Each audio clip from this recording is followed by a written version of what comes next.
Assalamualaikum warahmatullahi wabarakatuh. Perkenalkan, kami dari kelompok 9, Manajemen Keuangan 2, dengan saya sendiri yaitu Gian Rifani dan rekan saya Hegit Aditya. Baiklah, kami akan mempresentasikan tentang pendanaan jangka pendek, yaitu pendanaan spontan yang akan dibacakan oleh Hegit Aditya. Kepada Hegit dipersilakan. Baiklah, saya Hegit Aditya akan membacakan materi yang pertama, yaitu pembiayaan jangka pendek. Pembiayaan jangka pendek merupakan hutang dengan jangka waktu 1 tahun atau kurang yang digunakan untuk memenuhi kebutuhan musiman dan aktivitas lancar. Pembiayaan spontan adalah pembiayaan yang diperoleh dari operasi normal perusahaan dengan dua sumber pembiayaan meliputi hutang dagang dan kewajiban yang masih harus dibayar. Hutang akibat jasa yang diterima yang pembayarannya belum dilakukan.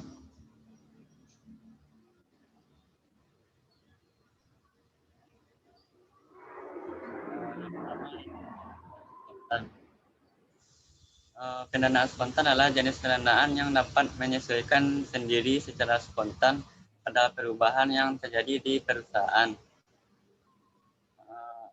Pendanaan spontan ini adalah jenis pendanaan yang berubah otomatis dengan berubah tingkat kegiatan perusahaan. Daya tarik pendanaan spontan adalah bahwa perusahaan tidak perlu melakukan negosiasi atau perundingan formal untuk menambah atau mengurangi dana yang diperlukan. Beberapa bentuk sumber dana spontan ini antara lain utang dagang, rekening-rekening akrual, misalnya pembayaran upah atau gaji atau pembayaran pajak. Selanjutnya, pengaruh aktivitas perusahaan terhadap pendanaan spontan. Misalnya, perusahaan selalu membeli barang dagangan secara kredit dengan jangka waktu 3 bulan. Pembelian dalam setahun senilai 3 miliar. Maka rata-rata hutang dagang yang dimiliki perusahaan akan sebesar rata-rata hutang sama dengan pembelian dibagi perputaran hutang. 3 miliar dibagi 4 sama dengan 825 juta rupiah. Baiklah, saya akan melanjutkan materi dari Hegit Aditya, yaitu yang B, sumber pendanaan jangka pendek spontan. Terbagi menjadi 3, ada A, open account, yaitu tipe hutang dagang yang paling populer. Berbagai persyaratan disertakan dalam open account, yaitu ada COD dan CBD, net period tanpa memberikan diskon, dan net period dengan diskon.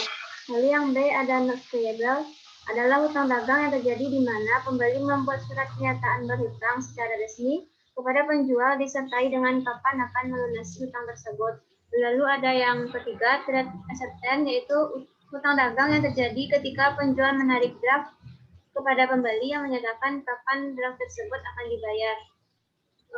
Kemudian ada pembayaran upah, yaitu upah sering dibayarkan mingguan setelah para karyawan melakukan pekerjaan mereka.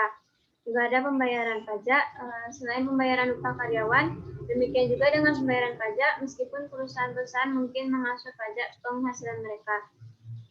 Baiklah, sekian materi pendanaan jangka pendek kami tentang pendanaan spontan. Lebih dan kurangnya kami mohon maaf. Kami akhiri dengan Assalamualaikum warahmatullahi wabarakatuh.